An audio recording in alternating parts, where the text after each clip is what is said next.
She inherited a deserted island no one wanted. No roads, no buildings, just rock, waves, and silence. But what her son discovered buried beneath the sand was worth over $2 million. This isn't just a story about treasure, it's about legacy, loss, and the unbelievable twist that turned a forgotten place into the discovery of a lifetime. Before we dive in, if stories mean something to you, hit subscribe and tell us in the comments where you're watching from. We love seeing how far these stories travel. The first time Emily Dawson laid eyes on the island, it didn't look like an inheritance. It looked like a joke. A grainy black and white photo tucked inside an envelope from her late uncle's attorney. Just a strip of land in the middle of nowhere, surrounded by endless ocean, with the words property deed enclosed. Most people would have laughed. Most people did laugh. But Emily wasn't most people. At 49, a widowed nurse from Colorado raising her teenage son alone. Her life had been filled with duty, not dreams. When she stood at her kitchen table, staring at that photo, something stirred in her. Something long buried under grief and responsibility. 3 months later, she and her 17-year-old son, Mason, stepped off a creaky fishing boat onto cracked, sun-bleached rock. There were no docks, no homes, not even a trail, just wind, salt, and the cry of gulls, a forgotten place. The kind the world doesn't care to remember.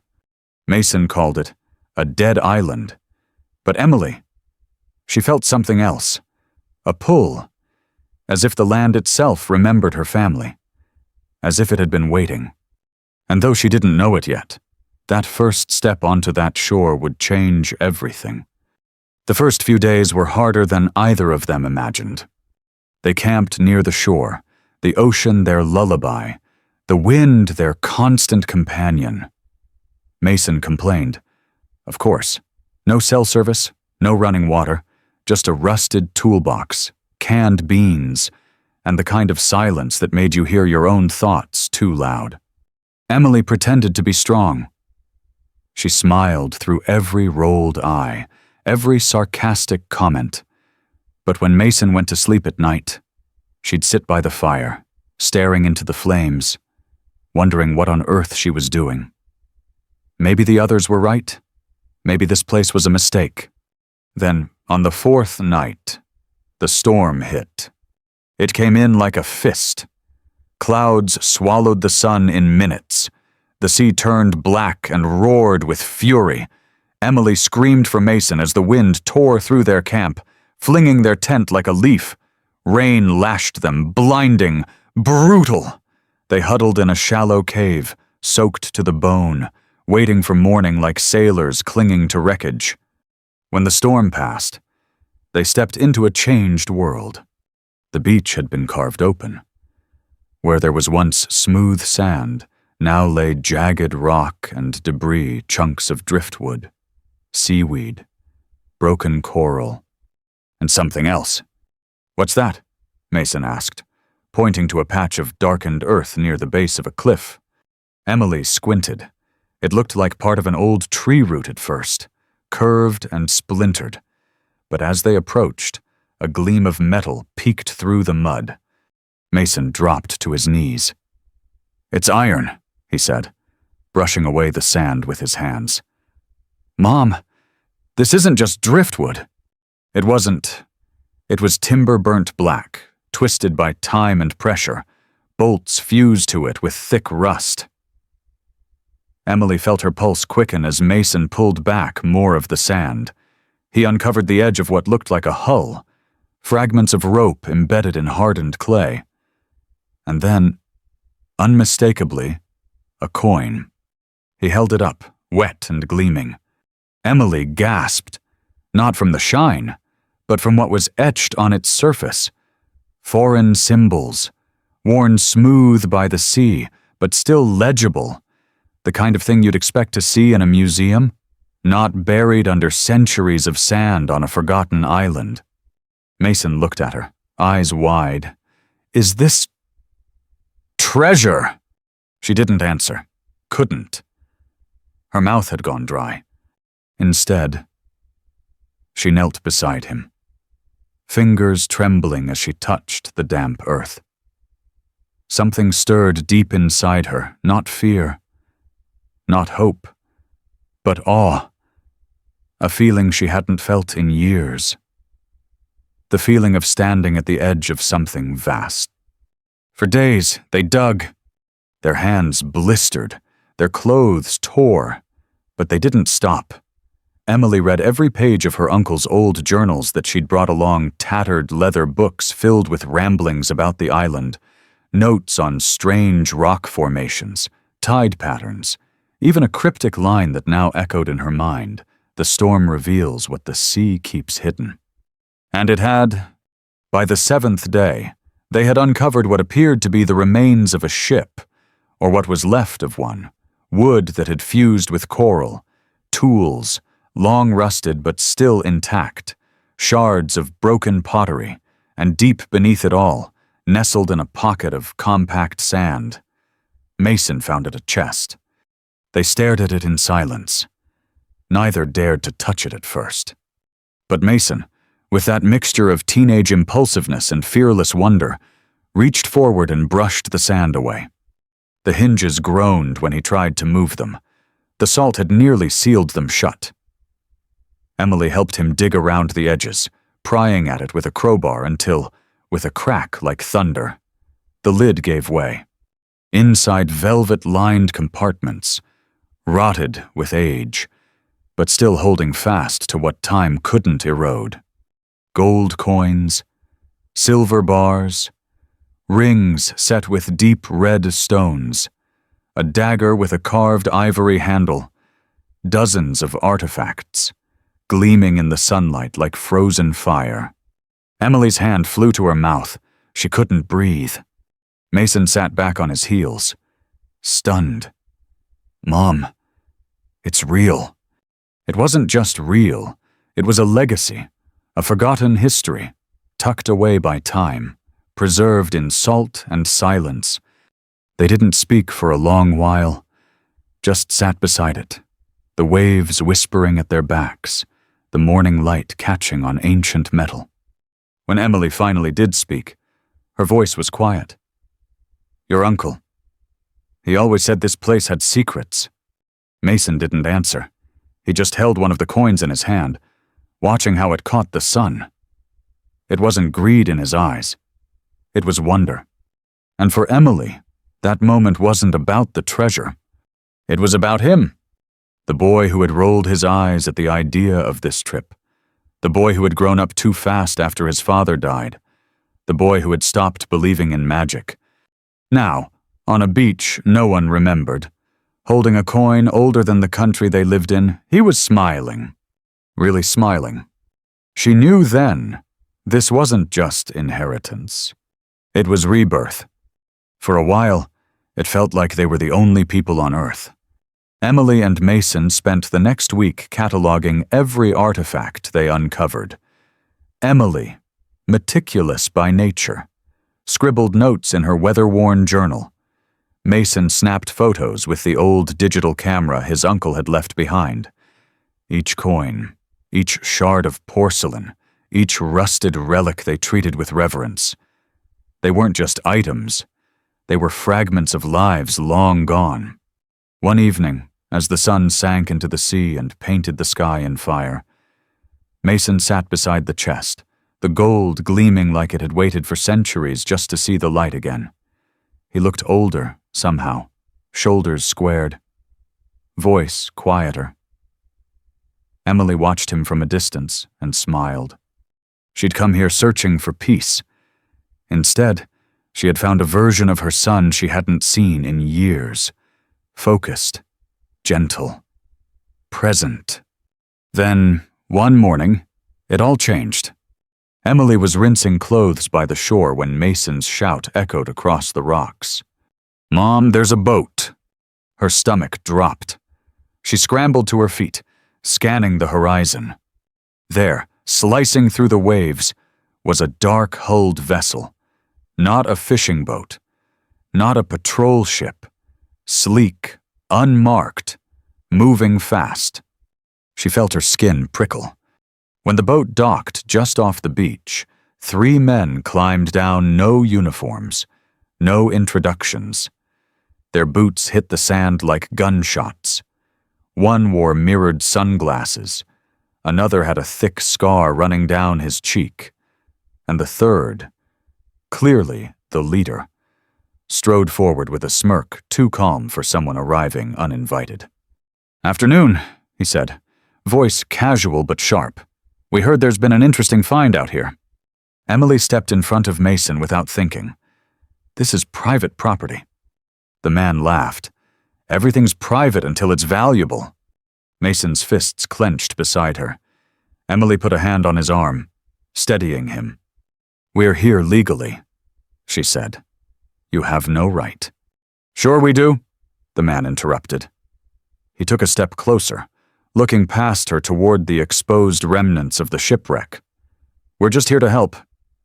After all, that's a lot of gold for 2 people to handle alone." That night, they didn't sleep. The men set up camp down the beach, far enough to pretend it wasn't a threat, close enough to prove it was. Their laughter echoed through the trees, followed by the clink of bottles and slurred arguments. Emily sat by the fire, her arms wrapped around her knees. Mason stared into the flames. Silent. "What do we do?" he asked.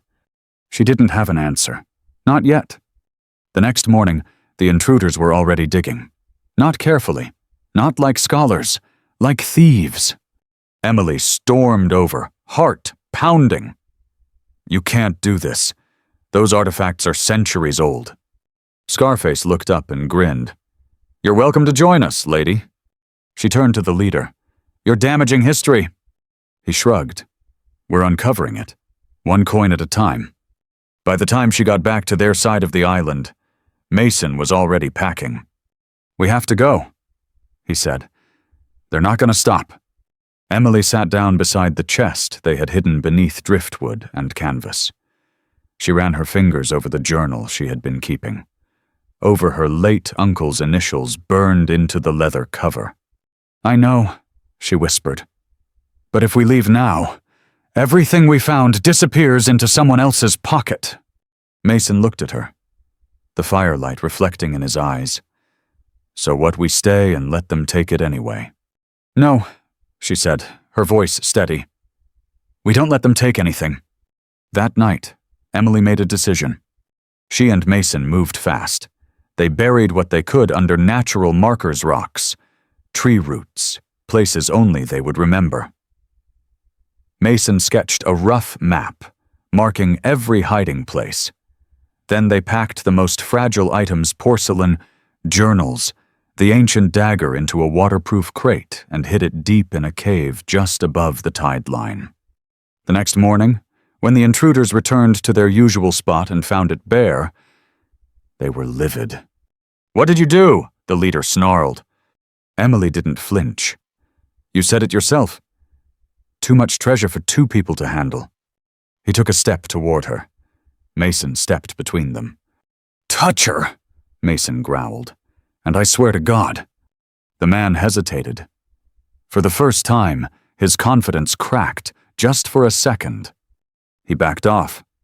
But Emily knew this wasn't over. Not yet. That night, she and Mason sat at the edge of the island, the surf washing over their toes. "You were brave today," she said softly. Mason shrugged, trying to hide the fear that still lingered in his eyes. "You were braver." Emily smiled and looked out toward the dark horizon. The island had given them a gift, yes, but it had also given them a mission. This wasn't about gold anymore. It was about protecting something sacred. And Emily Dawson, the woman who once believed her life had passed its purpose, now felt something return to her, something fierce and quiet and holy. She wasn't just the heir to a deserted island anymore. She was its guardian. It was around the 12th night when something shifted in Emily. Not in the island, not in the weather, not even in the tension that hung like fog between them and the scavengers. It shifted in her. She stood at the edge of a cliff, the wind tugging at her jacket, the sea roaring below. Mason was asleep, exhausted from another day of moving crates and hiding treasures. And yet, even with everything they were up against, Emily felt strangely calm. She had come here as a broken woman, a mother looking for a quiet corner of the world to disappear, the kind of person who tiptoed through life, afraid to ask for more. But now, staring down at the cove where they had unearthed something priceless, she wasn't afraid anymore. She was angry. She was alive. The next morning, she called Mason over with a firmness in her voice that made him blink. "We're done running," she said. "We're going to protect this place." He looked at her, confused. "How we're just two people." "No," she corrected gently. "We're the two people this island chose." That was the moment everything changed. Emily stopped thinking like someone who had stumbled into a discovery. She started thinking like a woman with a mission. She pulled out the old notebooks from her uncle's satchel, the ones filled with maps, sketches, coordinates, pages he had scribbled on like a madman, claiming there were layers to the island no one had ever explored. Emily had dismissed them as ramblings before. Now, they looked like blueprints. She and Mason got to work. By day, they buried what they could in tide pools and sea caves, covering the tracks like professionals. By night, they took turns keeping watch, huddled by the fire, whispering plans under starlight. Emily started recording every artifact in detailed dimensions, weight, description. Mason created a photo log, complete with timestamps and coordinates. Everything they did was slow, deliberate, calculated. It wasn't just survival. It was preservation. One evening, Emily was sifting through a pile of storm-tossed rocks behind the cliffside cave when she found it a carving. Almost invisible unless you knew where to look. Weathered, barely there, but real. It read, "If you find this, guard it." We did. She fell to her knees. For a long time, she just traced her fingers over the letters. It didn't matter that she didn't know who had written it. In that moment, she felt connected across time, across storms, across silence. Someone else had stood here. Someone else had made the same promise. She brought Mason to see it the next morning. He stared at it in awe. "It's like they knew someone would come back," he whispered. Emily nodded. "And now we have to be who they were hoping for." From then on, Mason stopped calling it just an island. He started calling it ours. Their days found rhythm again, not in comfort, but in purpose. And still, the scavengers lingered. Their boat would vanish for a day or two, then return, hovering like a vulture. Sometimes they walked the beach, sometimes they just stared. Emily didn't speak to them again. She didn't have to. Her silence said enough. We're not giving up. One night, as thunder rumbled far out over the water, Mason sat beside her, his eyes on the flickering flame. "Do you ever think," he said slowly, "that maybe this isn't about us finding the treasure? Maybe the treasure found us." Emily turned toward him. He wasn't being poetic. He was being real. And in that moment, she saw it, really saw it, the young man her son was becoming. The fear was still there. Sure. But so was something else. Strength, purpose, and maybe most powerful of all, faith. Faith that they could do this. Faith that they should. She reached out, squeezed his hand. "I think this island waited a long time for someone who'd understand what it really meant." Mason smiled faintly. "So what now?" Emily didn't hesitate. "We protect it. We finish what they started." In the days that followed, their mission grew. Emily reached out to contacts from her nursing days, someone she knew at a small historical society in Oregon. With a weak satellite signal, she managed to send a series of photos and coordinates. The response came just 2 days later. If this is authentic, you may have discovered one of the most significant maritime sites on the Pacific Rim. They were coming, not the thieves, not the scavengers. Historians, scholars, protectors. Help was on the way.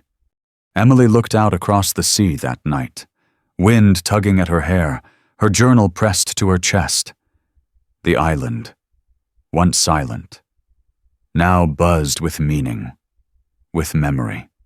And she knew she hadn't inherited just a stretch of land. She had inherited a legacy. The email came at sunrise. Emily had woken early, unable to sleep.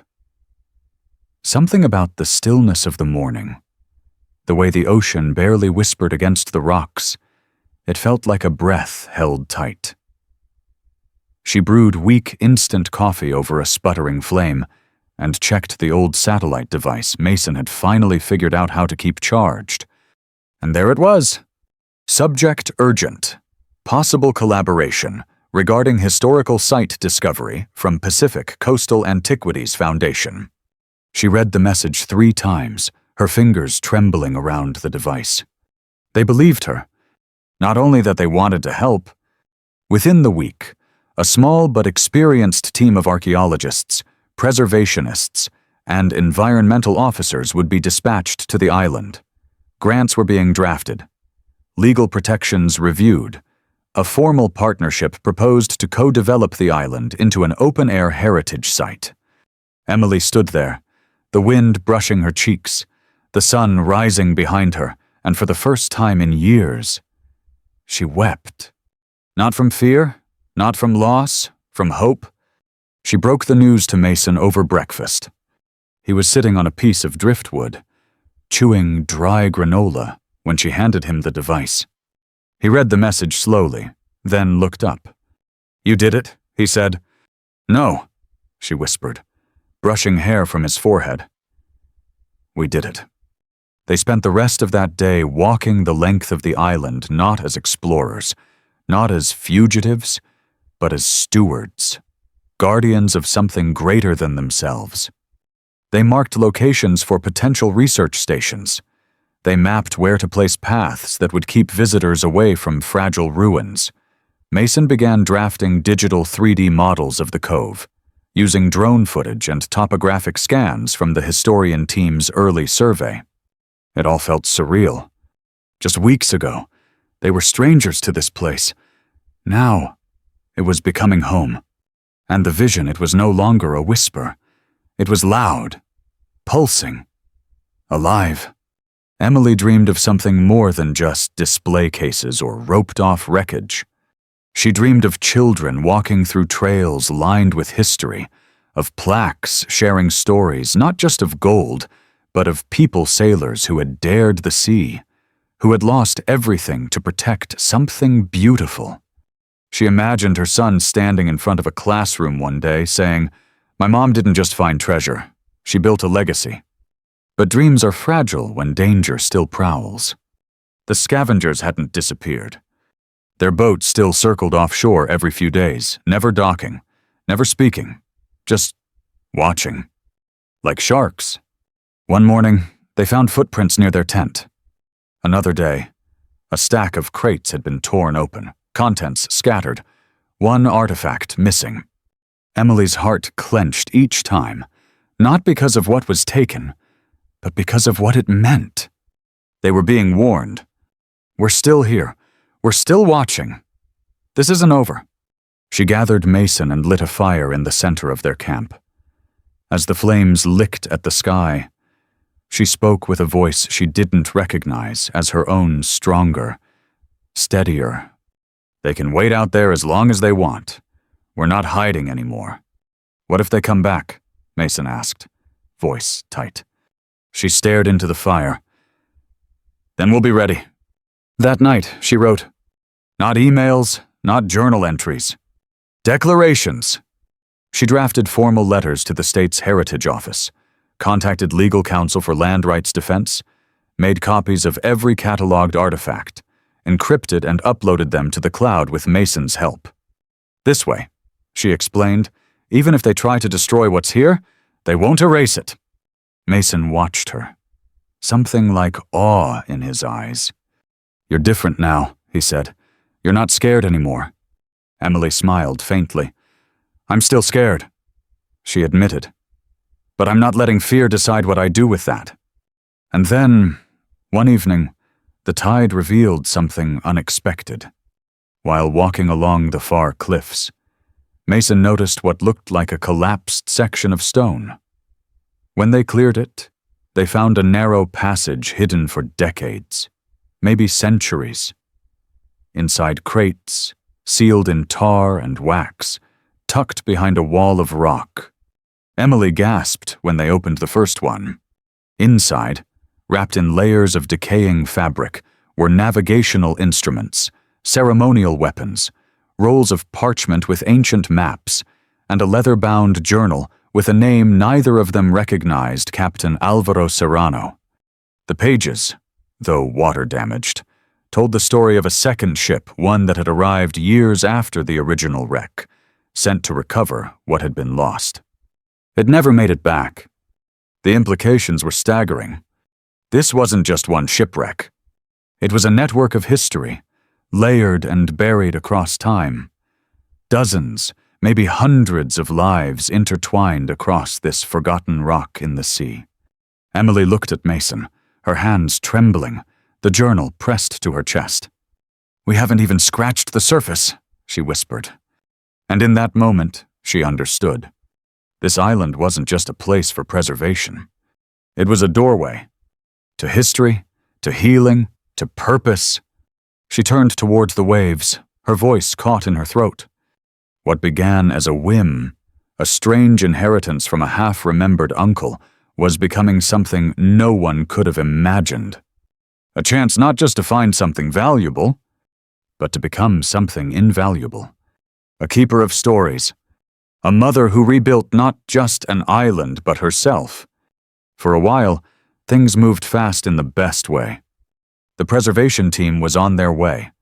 The site had been formally registered with the state as a provisional cultural zone. Emily even received a call, an actual call, from the head curator of a renowned maritime museum. They wanted to support, sponsor, and eventually exhibit. The impossible had become real. Mason was different too. No longer the restless teen who once begged for Wi-Fi. He rose at dawn, helped sketch blueprints for safe dig zones, memorized journal passages like sacred texts, and even learned to identify period-specific coins by weight alone. He was no longer just Emily's son. He had become her partner, her equal. And yet, the sea is never still for long. The warning came with the wind. It was late afternoon when Mason found it wedged between rocks by the eastern bluff. Half torn by the tide, a scrap of paper, wrapped in plastic. On it, in messy block handwriting. "You've got 3 days. After that, we take what's ours." Emily stared at the note in silence. Her hands didn't shake. Her breath didn't quicken. She simply folded it, tucked it into her coat, and whispered, "No, you won't." But Mason was already pacing, fists tight. They've been watching. They know where we hide things. We have to leave. "No," Emily said, her voice level. "We don't run. Not now. Mom, this is serious." She turned to him, eyes filled with something fierce and unshakable. "So am I." That night, Emily didn't sleep. She sat by the fire, holding both journals, the one from the first shipwreck and the newly uncovered log from Captain Serrano. She read until her eyes burned. And that's when she saw it. One of the entries, dated months after the presumed wreck, spoke of a third vessel, a final attempt by survivors to preserve what remained. The entry was frantic, rushed mentions of the well beneath the black stone, and a sealed chamber that cannot be found by chance. Emily's heart pounded. There was more, still more. And if the scavengers found it first, no, she wouldn't let that happen. At dawn, Emily and Mason hiked to the northern ridge, a place they had only glanced at once before, where black volcanic rock jutted from the ground like jagged teeth. According to the journal, the chamber lay below it. They searched for hours, running fingers along the edges of rock, feeling for shifts, echoes, traps. Finally, Mason stopped. His hand pressed to a patch of stone that felt wrong, hollow. They cleared it slowly. Behind the moss, behind the dirt, behind years of wind and time, they found it. A round, iron-rimmed hatch, buried, locked. Mason turned to her. What if this is it? Emily swallowed. Then we finish what they started. They pried it open with crowbars, groaning with rust and age. The hatch gave way slowly, revealing a narrow staircase that spiraled into darkness. The air below was cold, still, and old. Emily lit her lantern. Mason followed close behind. What they found stole the breath from their lungs. It was a vault, stone walls, dry and untouched, and inside shelves carved into the earth, holding leather satchels, wax-sealed boxes, crates stamped with foreign crests. Some of the artifacts were wrapped in cloth that turned to dust at their touch, but the objects beneath pristine. There were rare scrolls, star charts inked by hand, a wooden globe unlike any they'd ever seen, marked with lands that didn't exist on modern maps, and a chest larger than any they'd uncovered lined with velvet, filled with not just gold, but rubies, sapphires, and one brooch with an insignia Mason gasped at. This is royal. They didn't speak for a long time. When they climbed back to the surface, the sun was setting. The wind had changed. So had they. Emily didn't feel like a nurse, a widow, a woman who once doubted her worth. She felt like something more, a bridge between centuries, a voice for the silenced, a protector. That night, as the waves crashed and the scavenger's boat drew closer, Emily stood at the edge of the bluff, holding the torch high. She wasn't afraid anymore. She had evidence, she had allies, and now she had history on her side. When Mason approached, she turned to him, voice low. Tomorrow, we release the documents. Everything we've found. We tell the world. But what if the scavengers? She cut him off gently. They can take gold. They can take crates. But they can't take the truth. Once the world sees this, they can't unsee it. The next morning, they sent everything photos, coordinates, journal scans to every academic, every journalist, every historical institution they had on the list. The world responded faster than they imagined. Their inbox exploded. We're en route. We're calling the Coast Guard. We're dispatching a legal team. Do not give up the site. It had begun. No longer a secret, no longer just theirs. Emily stood taller than she ever had before. She hadn't inherited a forgotten island. She had inherited a future, and now she would fight for it with everything she had. The storm came just before dawn. Not the kind with lightning or waves, but something quieter, colder, a tension that crept into the bones. The scavengers had returned not offshore this time, but boots on the sand. 5 of them, armed not with guns, but arrogance, with greed. Emily stood outside their tent, her shoulders squared, her journal clutched against her chest. She wasn't alone. Mason stood beside her, and just behind them, the first members of the Historical Foundation team. 2 archaeologists and a state officer who'd arrived by helicopter only hours earlier, drawn by the urgency of her call. But even then, the scavengers didn't retreat. They approached with smug grins, stepping onto sacred ground like they owned it. You're outnumbered, the leader said. eyeing the crates stacked behind Emily. Outgunned. Still got time to walk away. She didn't flinch. I own this island, she replied evenly. And as of this morning, so does the state. You set 1 foot closer, and you're trespassing on a federally protected site. The man laughed. And you think a piece of paper's gonna stop us? Emily took 1 step forward, fire burning behind her eyes. No, she said, but the world will. With a nod to Mason. He tapped his tablet, and within seconds, live footage began streaming across the internet showing the excavation site, the artifacts, the documents, even the sealed vault beneath the black stone. A live stream being watched by thousands soon. Millions. Emily looked at the man again, her voice low. Steady. Unshakable. You came for gold, but what you're standing on is legacy. And we're not letting it be stolen again. They left. Not quickly, not quietly, but they left. Because greed is loud, but truth echoes longer. And now the truth was everywhere. Within days, news outlets swarmed the coast. Helicopters hovered. Journalists from every corner of the globe wanted to speak with the woman who saved the island. But Emily refused interviews. She didn't want fame. She just wanted the story told the right way. It wasn't about her. It wasn't even about the treasure. It was about honoring those who had died with dignity, who had chosen to protect something beautiful when they could have fled. About sailors who wrote their last words on weathered pages and sealed their futures in stone.